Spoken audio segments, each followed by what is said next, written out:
Welcome, and thank you for tuning in. You're listening to the Beyond 50 radio program. I'm Daniel Davis.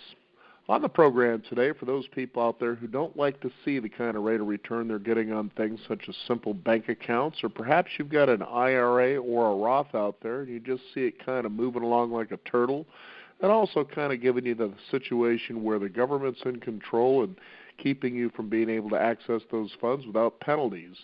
Many people are trying to stretch out and become their own active traders in the world of Wall Street. However, a lot of people find out it's not so easy and quick buck as they think it is. Well, joining us here on the Beyond 50 radio program today is world-renowned trading instructor who's going to be sharing with us a lot of things that you need to consider before you get started, as well as what you need to do as you do get started and what you can expect. After all, two things you need to manage is your expectations and your emotions, says our guest. She is the president of TrendStar Trading Group, LLC, is an accomplished technical analyst, as well as a popular educator and sought-after speaker in the financial arena. She is also author of 3 great books, all of which I believe are in their second edition.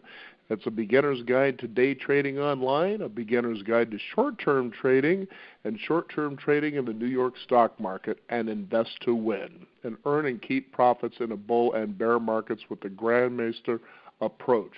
I'd like to welcome the Beyond 50 radio program today, our guest, Tony Turner. Tony, thank you for being on the program today. You're welcome, Daniel. Thank you for having me. You know, it's funny when you decide to get involved to be a trader or investing, and you go online, especially to YouTube, and you notice there are a lot of 20-somethings out there on cell phones promise you, tell you, this is how I made $10,000 in 5 minutes and so forth, and then they go and they believe they're teaching you, but all they're doing is fumbling around on their cell phones. What is the message out there that people seem to believe getting involved in Wall Street, much less trading, seems to be easy, and there's all this money to be made while you're sitting in your Chase lounge?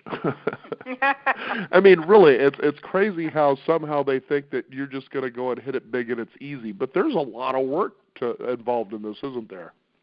Oh, if you do it right, Daniel, if you do it right. I mean, I started trading back in the 1990s when it was, of course, not a bunch of 27-year-olds on their laptops like there are now, but we were using, regular, back then, I don't know if we even had laptops, but it's the same basic thing.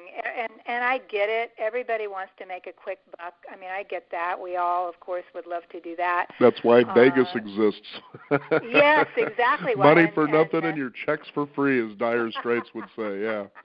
Anyway. Absolutely. And however we go about it, some people rob banks. However we try to get money quickly, this isn't the way to do it.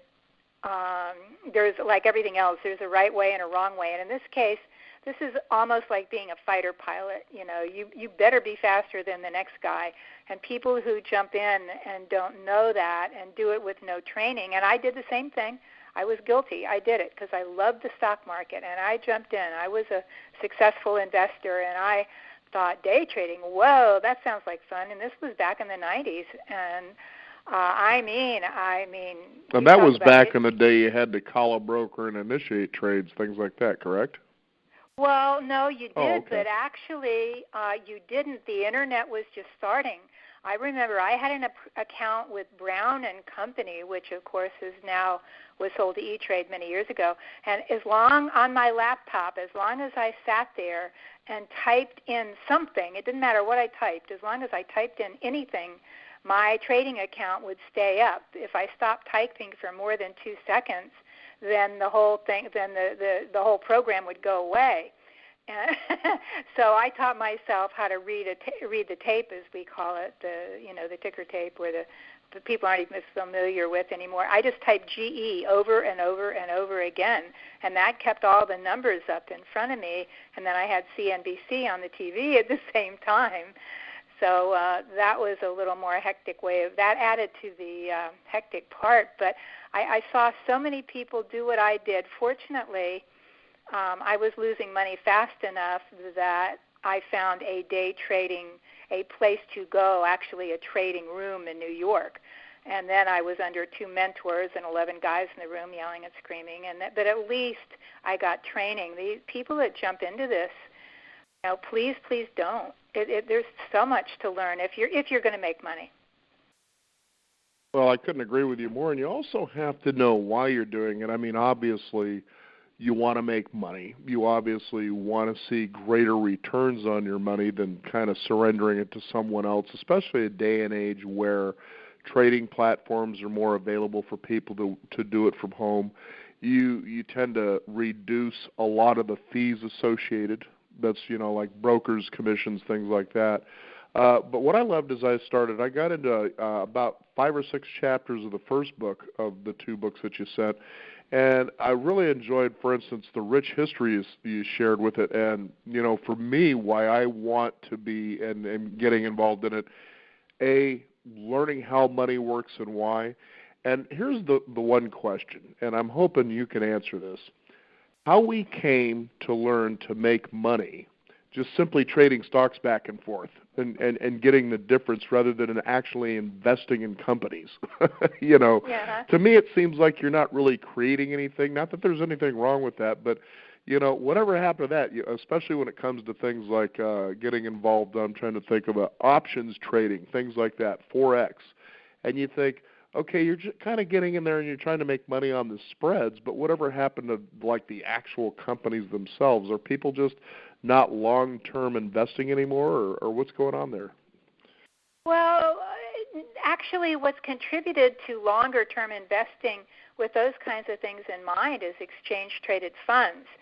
And you probably know what they are, and it's a fund.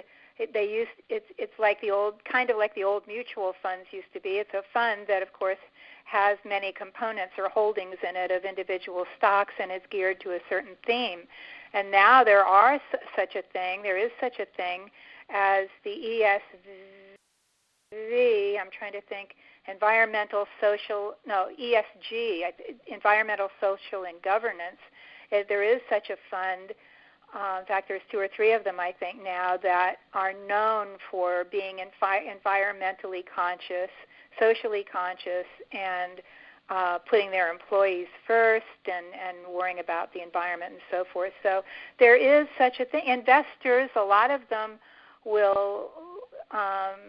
my husband likes Costco, and he's proud walking into the store because he owns Costco shares. He will have it until forever. So there's still that kind of if that's what you're talking about, if I have your question correct, there is still that kind of pride of owning part of something that you admire and think is run correctly for all good reasons. There is still that, and then there's another mindset, of course, that says, "Hey, whoever is saying I'm 75 years old, I'm 80 years old, I can't afford a bear market with my funds right now. I have to take the money out when the market starts down in case we get into a recession or something." And that's where I think the knowledge of trading that I've acquired is very helpful, because I can look at a price chart, and they're not rocket science. They look like it at first, but they're not. And I can look at several indicators and say, okay, this is as far down as my money's going to go.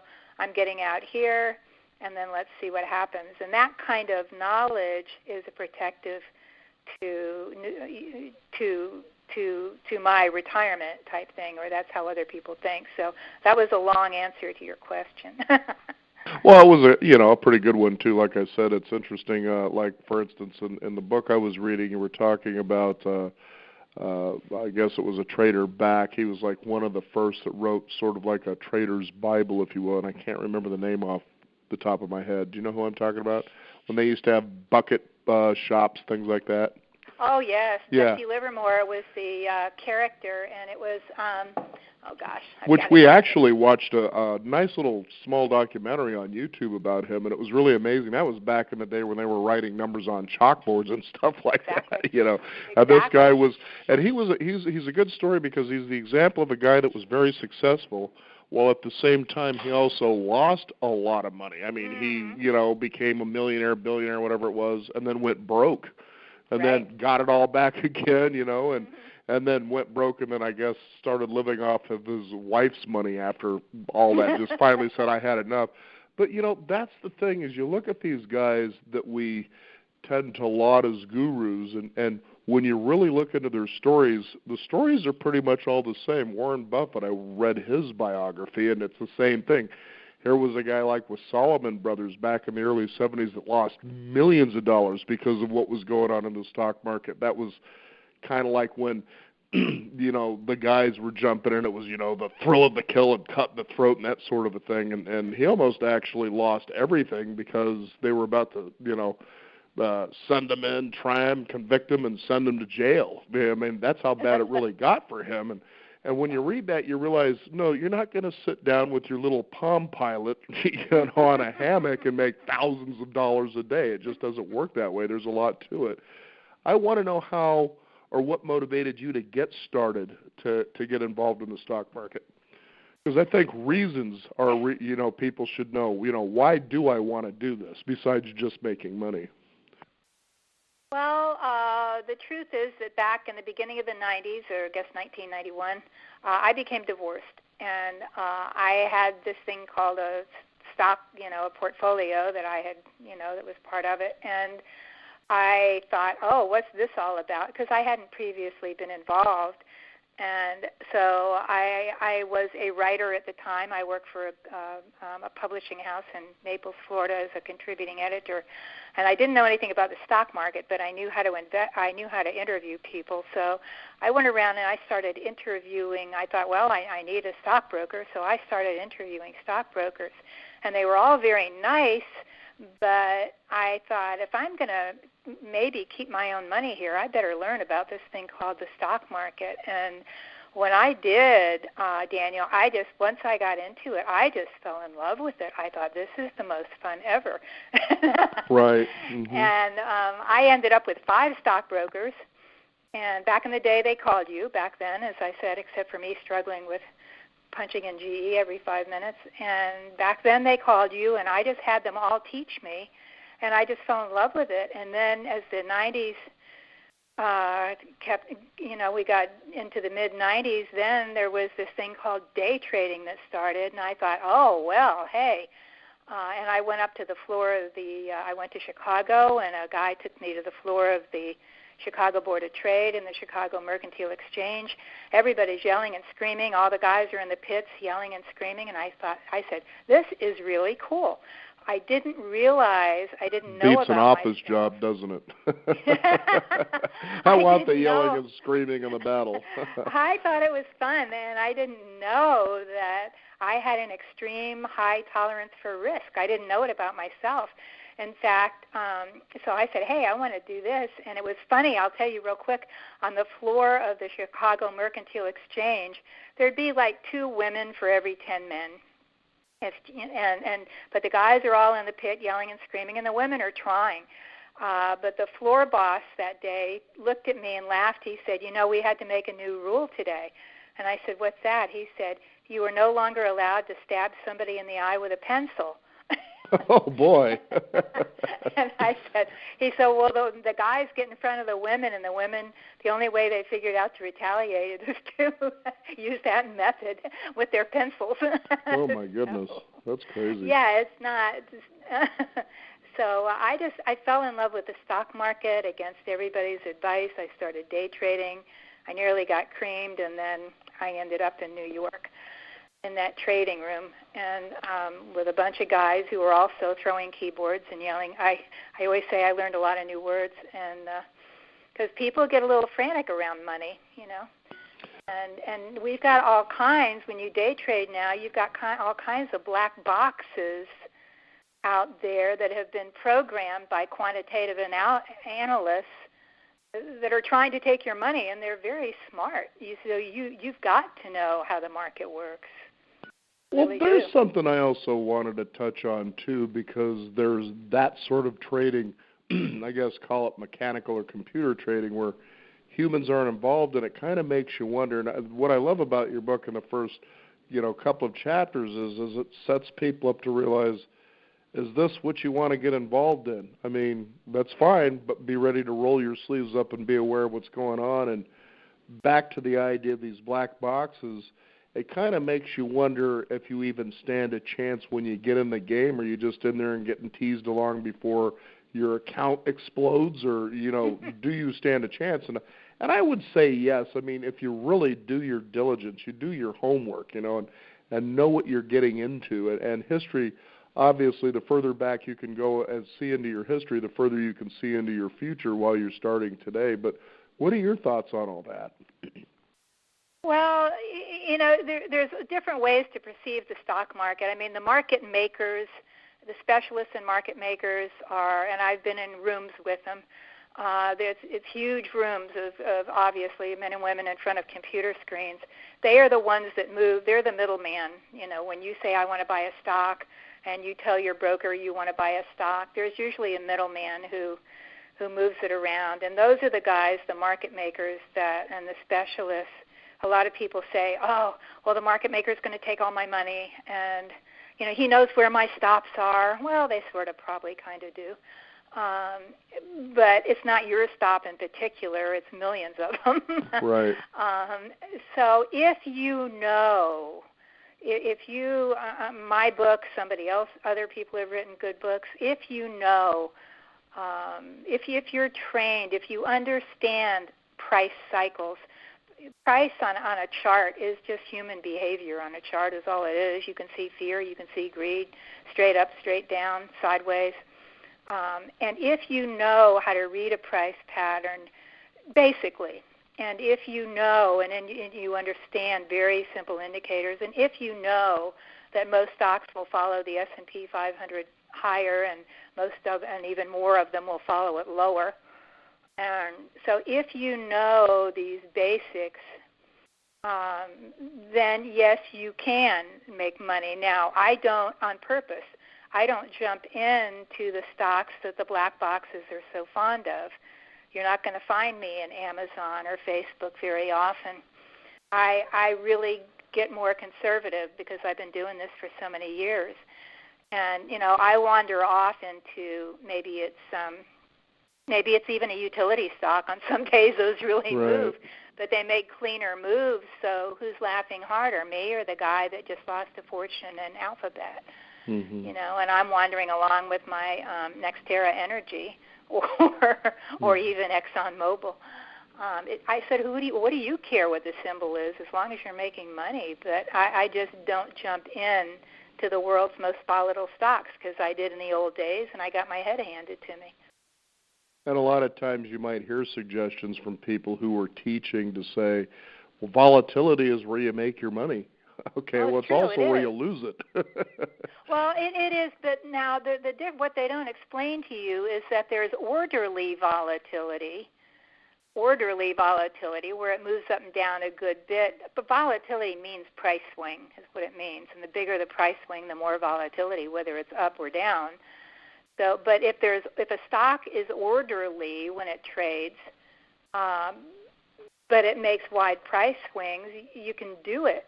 If it's all over the map because nobody has a clue, then you're probably going to lose money. And every stock trades differently, and it's because of the people in the black boxes that are in it. So I like a lot of oil stocks because they usually trade in an orderly fashion when they're moving higher. The last, of course, year has been a mess in oil, but I choose my weapons carefully. Yeah, and it's really fascinating, too, as you're involved in this world and you see and read the news and you hear people talk, and you really have probably a better than above average understanding of what's going on in the world, especially if it's something like oil. Is it true there are ships sitting out there on the ocean waiting to give people oil, and will we see prices below $1 now at the gas station? Probably, I don't know. But the fact is, oil can't stay, in barrels for too long. It needs to be used, sort of a thing. But to me, I think one of the big allures I have, and it has been, is the history of all this, why we do what we do. And so what I would like to ask, okay, there are two types of ways that you, when you get into this, and you also talk in your book in the very beginning about how you need to set this up as a business. That it isn't just something you do as a hobby like YouTubers would have you believe. Well, while I'm out there running around in my Lamborghini at the age of 22 because of all these big gains I made off of my cell phone, I'm going to go ahead and put it in order. But in the meantime, I've got other things to go and entertain myself with. But you say set it up as a business, having that winning mindset mentality. And those are really good subjects to talk about before you get into the technical side and the fundamental side of how you began developing strategies. Tell us about that. Well, I saw so many when I was in that trading room in New York, as I told you about, and there were, like I told you, a dozen or maybe 20 guys in the room, and me, because women are usually not traders. And actually, there was one other woman in the room. And I saw so many. The guys next to me, nice people, but there'd be one there for 2 weeks and then another one, because they would blow up, we call it, their accounts, because they didn't approach it like, this is a business. This is a business. How much money? First of all, the first question you ask yourself is, how much money can I afford to lose? That's right out of the gate. And don't trade with any more money than you can afford to lose if it changed your lifestyle radically. So that tells you how much money you're going to trade with. Then it's your business. How much do your subscriptions cost?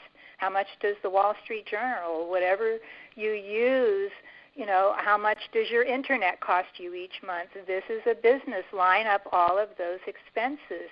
How much money do you have? How much money will it take to keep you going every month just for the normal things? And then you say to yourself, what kind of risk tolerance do I have? And I can tell you that I have a very high risk for tolerance. My husband does not. And it's something you're born with. You have it or you don't. And you shouldn't force yourself if you're a low-risk person that gets very upset. It's okay. It doesn't matter. But don't get into this.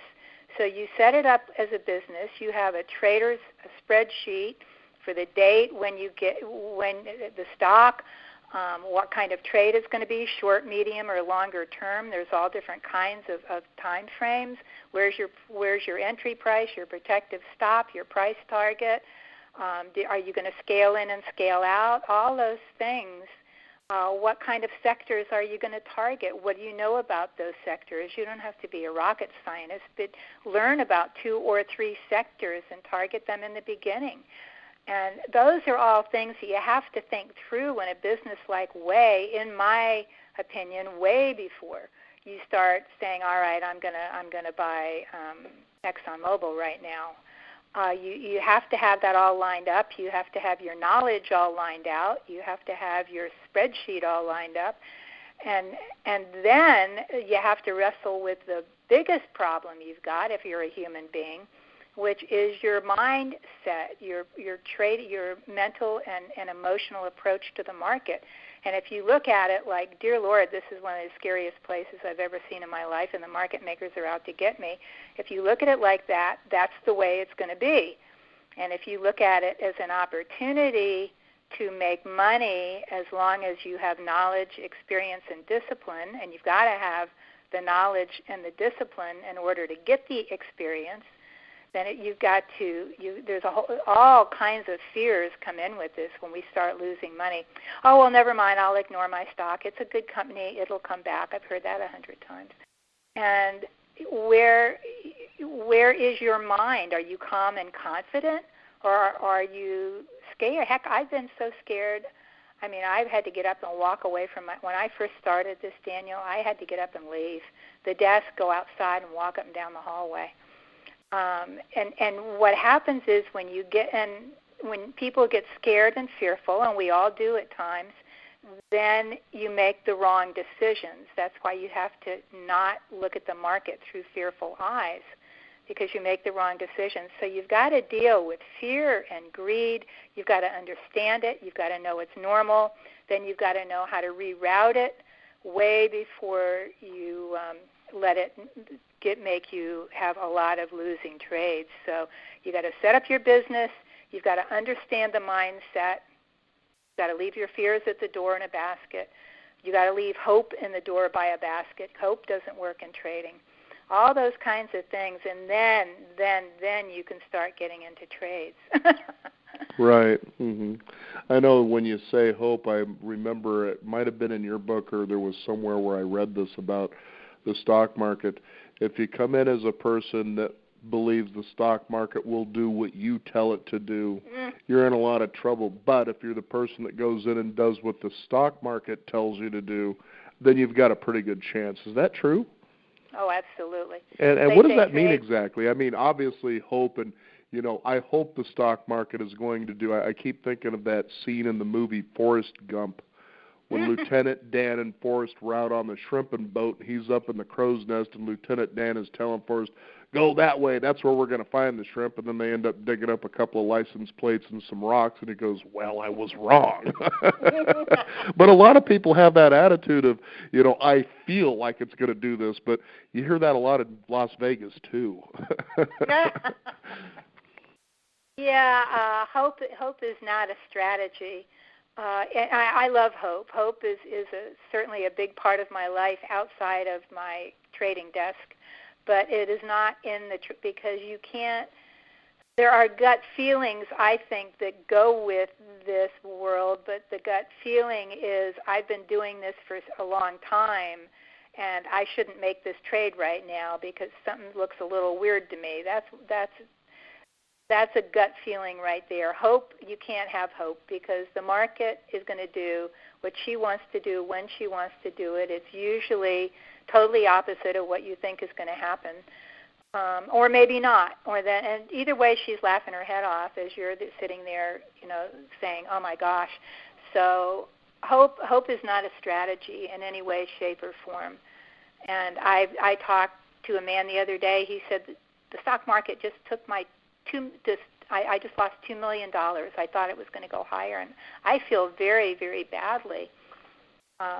You know, for people like that. He said, well, I hoped it would go higher, and I thought, I never said a word, but it just isn't going to do usually what you think it will do. And people think that the market will go up forever when it starts up, and we had a beautiful, my goodness, 10, 11-year run there, but the markets of industrialized economies move in cycles, and I kept telling my students over and over again, cycles, people, cycles.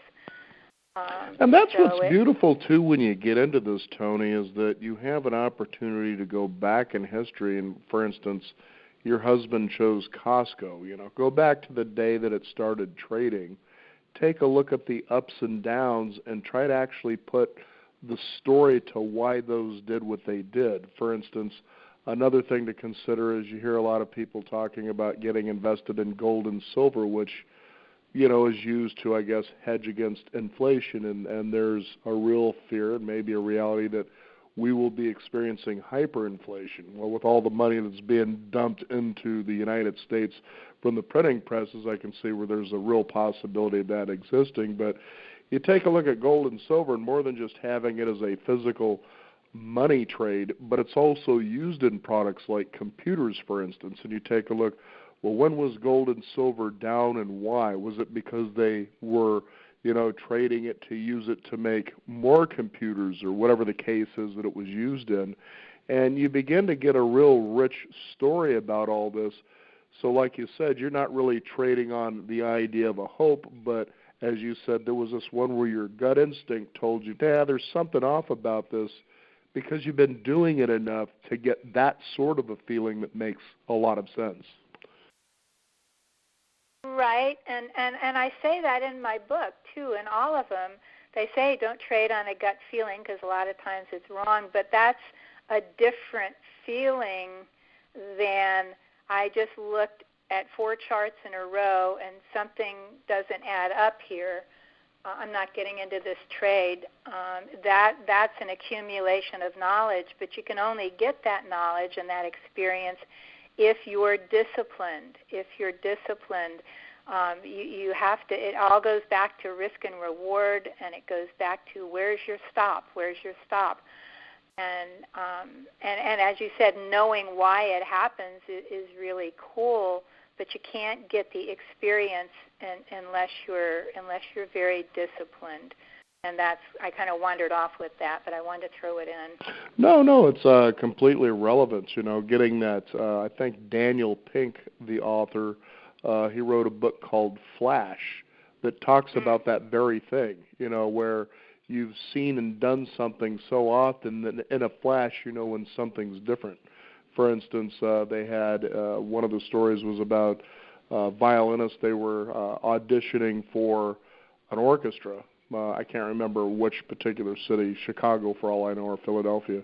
And they had the people actually behind a curtain so you couldn't see them, so they could take away the idea of who they were and what they looked like. They were interested in the musician themselves.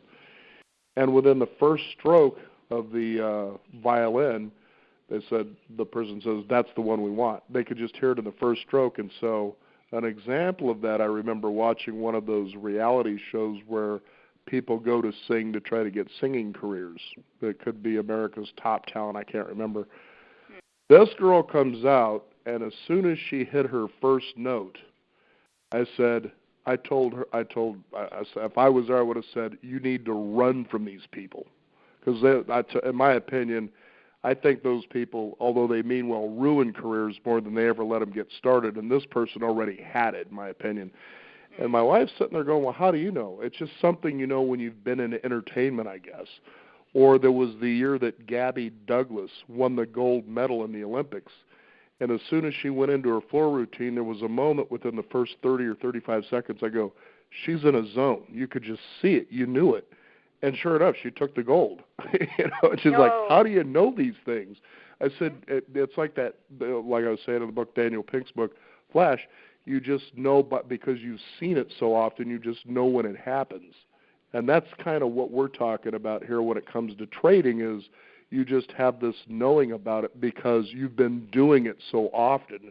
And that's the big thing people need to understand. To really get good at this, you need to, put some time and repetition and get in there and do it. It's really a job, isn't it?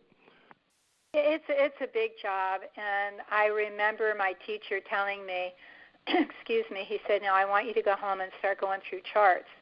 Excuse me. And he said, all you do is keep going through charts, price charts is what we're talking about, and put up a watch list. He said, put up the 30 stocks in the Dow or the 100 stocks in the NASDAQ 100, and just click. When you click on the name of one, it'll bring up the stock chart, and just keep. All you want to find are uptrends. Is it an uptrend? Yes. It is an uptrend. Yes. Write it down. Uptrend? Yes. No.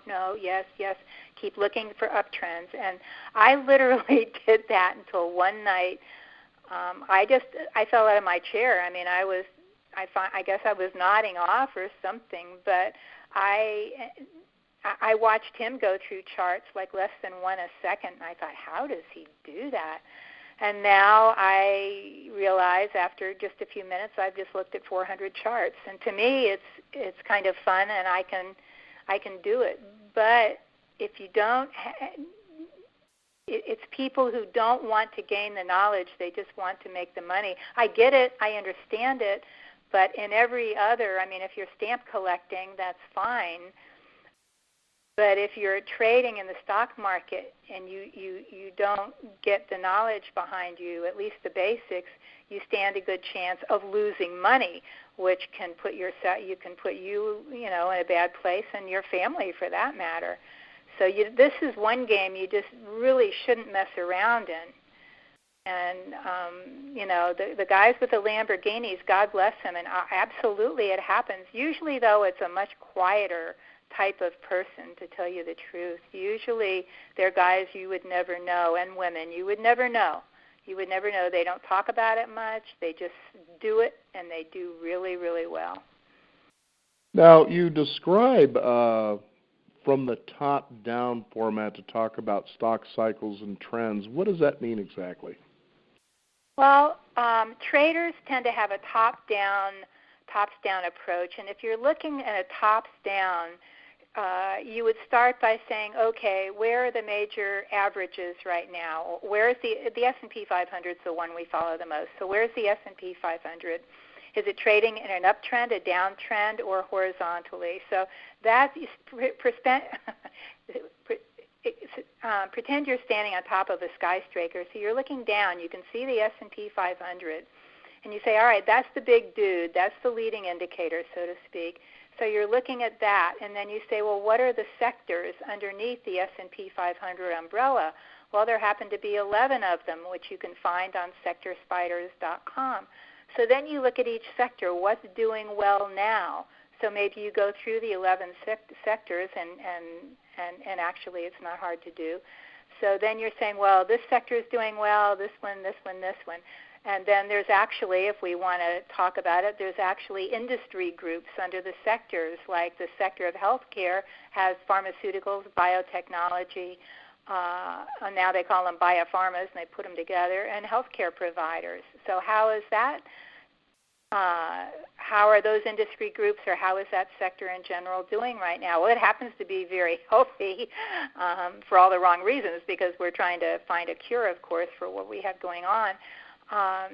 And then you start picking out single stocks that are, which ones are doing better than the sector itself, which ones are leading, which ones are lagging. Now you look at the leading ones and you say, is this a place that I would want to be in? So you looked at the S&P 500 first.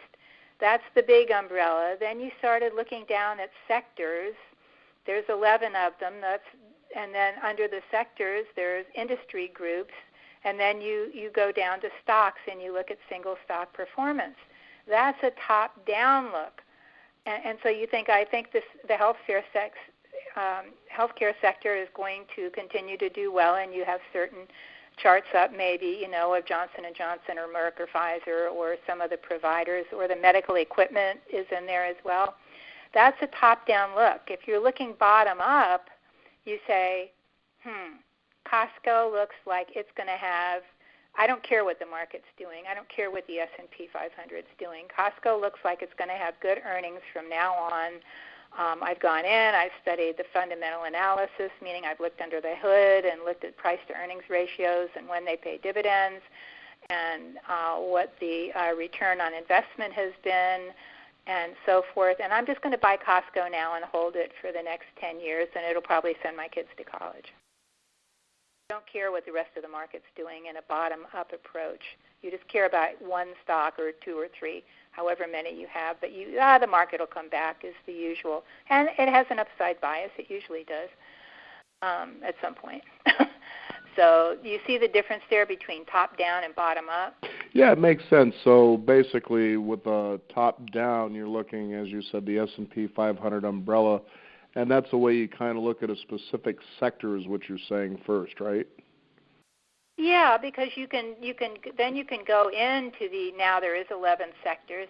You can go in and look at each one, and they're all exchange-traded funds that are easy to look at. And you could say, well, this sector is doing well. Retail has started up finally. That's an industry group.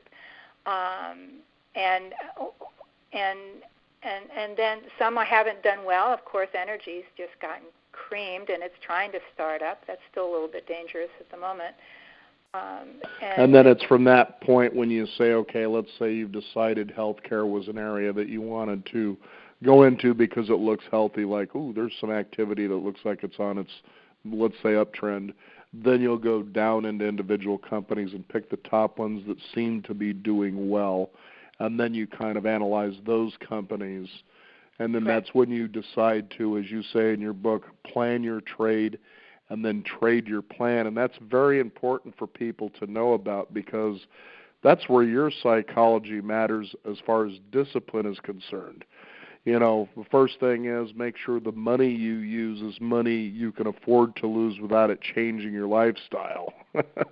That's one part of the discipline. Let's talk about some of the others that become very important with the plan your trade and trade your plan situation. Well, first of all, you do absolutely need to plan your trade. And who was the football coach that said if you fail to plan, you plan to fail? Same thing. So then you go in and you say, all right, I'm going to go back to looking for stocks in an uptrend, say in the healthcare industry. And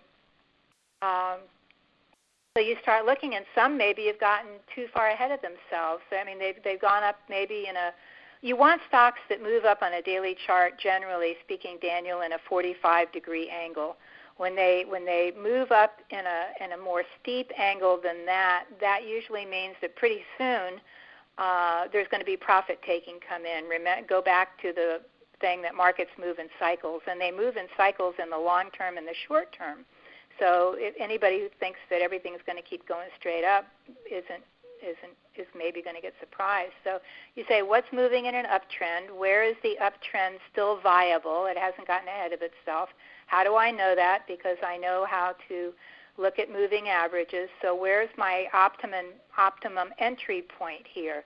Usually an entry point will be the breakout, we call it, out of a consolidation, which simply means moving sideways, or out of a pullback, which means prices moved up in an upswing, pulled back maybe a few percentage points, and is now starting up again. So you say, where is my optimum entry price? It's right here. Okay, where do I put my protective stop? This is called discipline, and you say, well, I'll give it a 1%, or I'll give it a 2%, or some people, if they're going to hold it longer, will go up to 5 and 8%. That's called a discretionary stop. Or you can use a technical stop, and we don't have time to go into all that. But you've got to pick out your stop, because you've got to say you never want to lose more than 2% of your portfolio in any single trade. 2% of your trading capital, not your margin, your trading, the money you've got in there. So then you plan your good entry, you put in your protective, you know where your protective stop is going to be. You look up and say, where's my profit target? Where is the next group of sellers going to hit? Probably. And, of course, you only know probably. And you may keep it beyond that, but you still want to be very aware of where they will be and what you're going to do. Are you going to get out after price moves up in an upswing, say in a daily chart or even an intraday chart? Are you going to take your profits? Are you going to take part of your profits and maybe keep the rest in there and keep moving your stop up? So that's all what you have to think out before you actually buy the stock. Yeah, pretty much. It's amazing how many people will plan to go out and get the best bargain on a car or a television, and they know what they're willing to do there, and this is for a doodad that doesn't do anything but, cost you money. But, when it comes to something like this, they figure, well, I'm going to use my gut feeling and get in there and just take it all. And it's funny because I love the way you write, especially when it comes to financial books. A lot of times they tend to be dry, straightforward. I think these people forgot they're actually writing them for people that may be trying to get into this and want to find the fun in it, definitely, and the excitement that you tend to see in shows and movies, for instance, like Billions.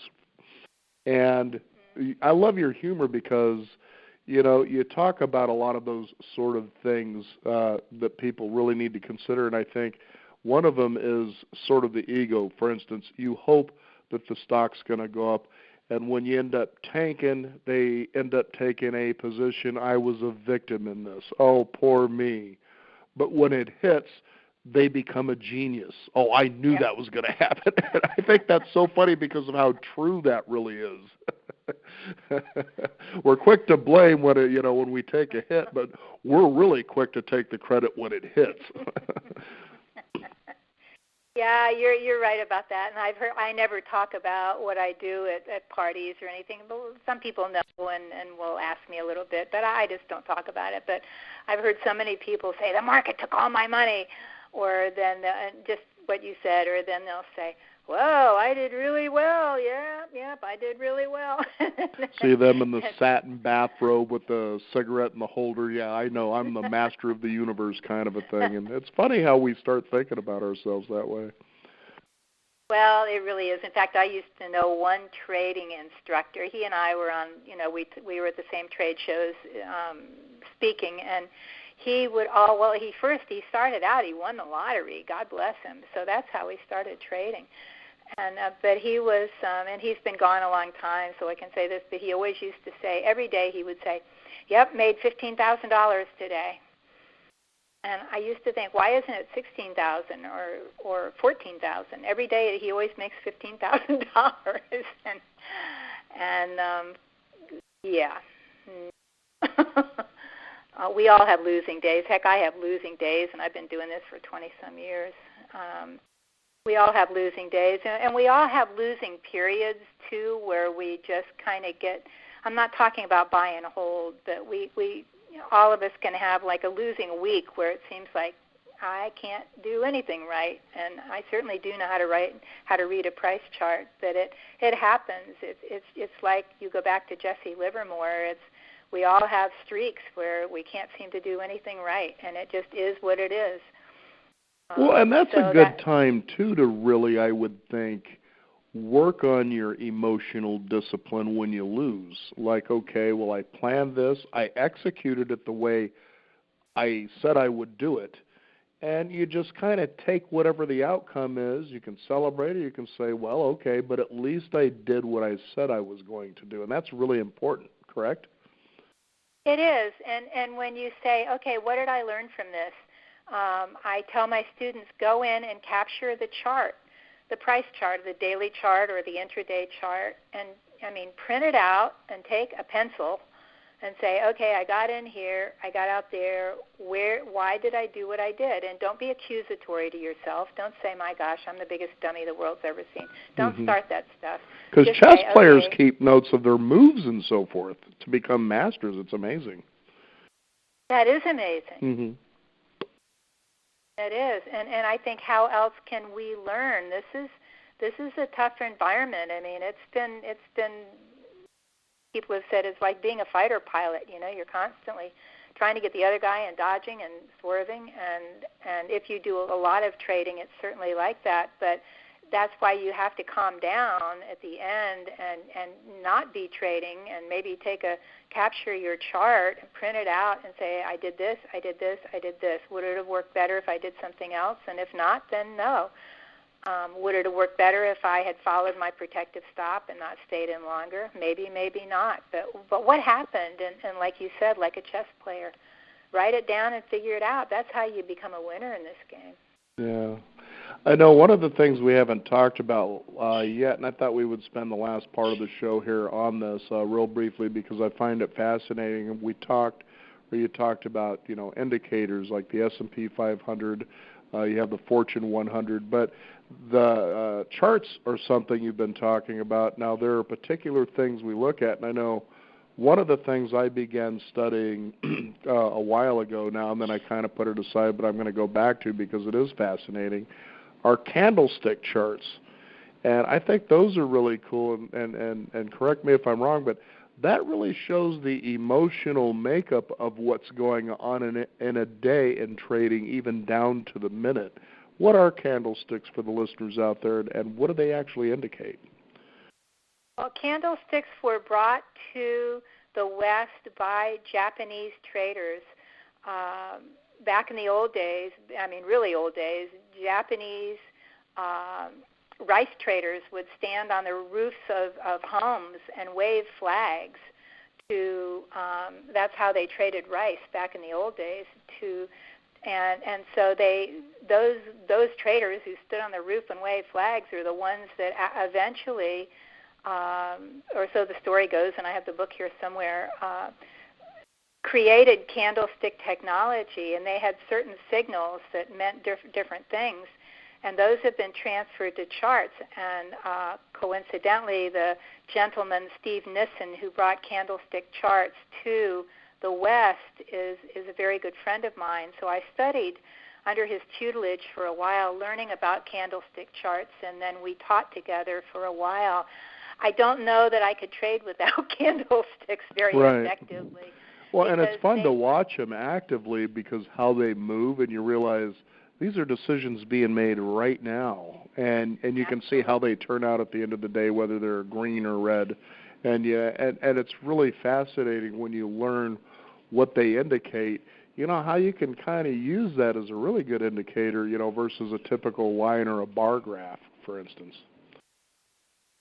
Yes, indeed. I mean, if you can combine, and it's certainly easy to do, like everything else once you get the hang of it, if you combine the candlestick pattern with the actual price pattern that is being drawn by price, if you incorporate the candlestick signals into that, then you have a double amount of knowledge that's incredibly helpful. And the symbols that they use are great. There's the gravestone doji. I mean, that's right there. The gravestone doji tells you you're in trouble. There's the hanging man.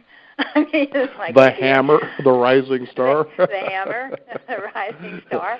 I mean, they're all great, and they tell you a story that you then incorporate into the price pattern, around it, and it gives you a definite edge over people who don't have, and it's so easy. Well, everything's easy, right? But they're fun to learn. It's not highly complicated stuff.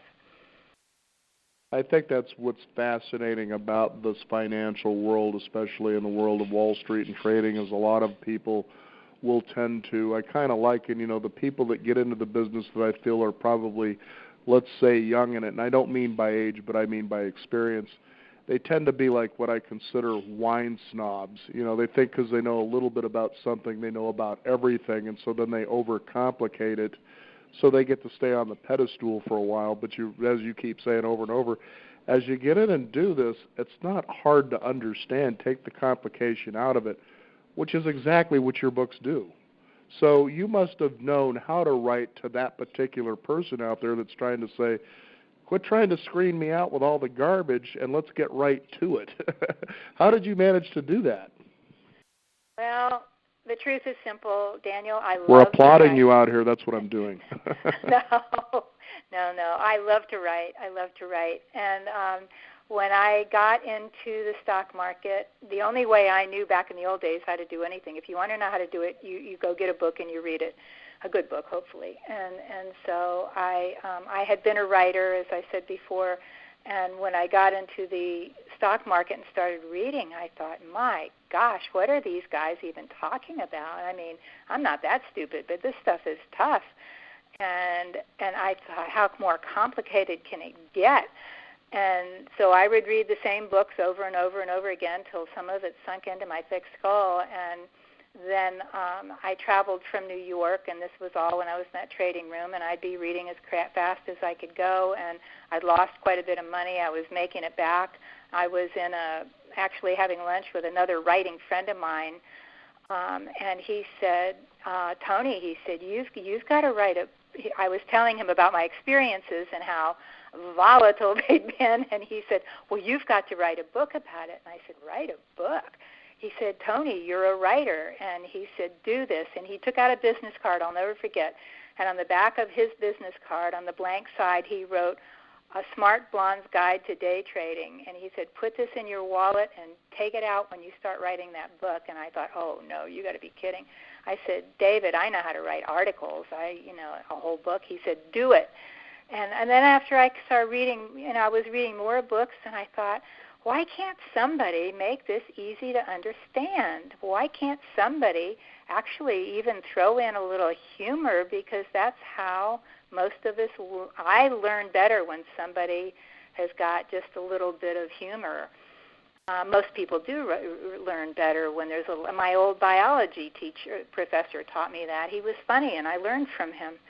And so I thought, I wonder if anybody could write a book that would be basic enough sentences that people could go, got it, and then become as successful rather than saying, I have no idea what they're talking about, and oh, never mind, which is almost what I did a few times when I was learning about investing. And I can, to this day, I can find books like that. So I thought, what if I wrote a really, really simple book that just said in simple sentences, do this and that will happen maybe some of the time, and warn people, because many teachers around me were saying, yeah, you just go out there and day trade and you make a fortune. My gosh, $50,000, $60,000, $70,000, $80,000 a year or more back then. And I thought, that is not true. That is just not true.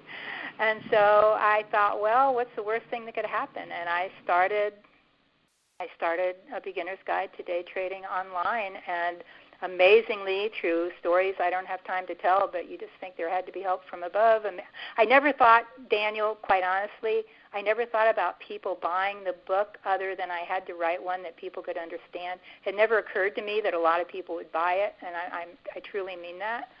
I was shocked completely when it did so well, and then I was on CNBC and all of those shows.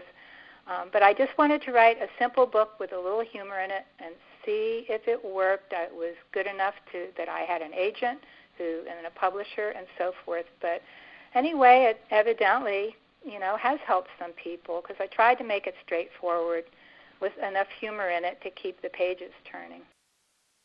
And most importantly, too, whether you get into this and you're successful or you stay in it or don't, what you learn about money, how it works, why we do the things we do, will help you make more better personal decisions, I would think, in your life and how your relationship with money actually is. And I think that in itself is valuable enough, let alone that you get in and you become successful, perhaps at trading. Well, it does teach discipline. And they always say you can either learn how to trade the right way or you can let the market teach you how to trade. And we can pretty much guarantee you that learning the right way is better. Sure. And, it does. It teaches discipline. I can focus, my husband says, like no one on the planet, because I have sat and stared at charts and you don't even realize where the time goes once you get into it. You learn focus, you learn discipline.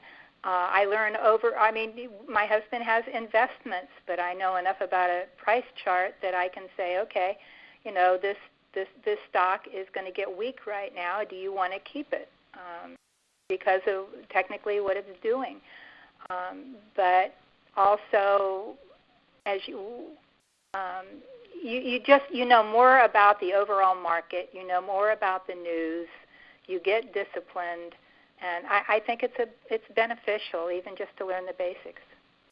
I agree, definitely. Tony, first of all, thank you for taking the time to be on our program. I know you've got to put a stop loss somewhere before it goes down the tank, and I don't want to keep you from that. But is there a website people can find out more about your work or how they can get the book, things like that?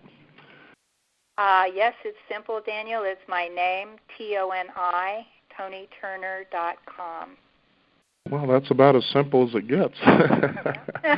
Tony, thank you again. It's been really enjoyable and enlightening. And like I said, for anybody out there, just get in and learn about this stuff. Whether you really move on it and become an active trader online or whether you don't, you're going to benefit one way or the other. And that's a winning bet that everybody, I think, should take.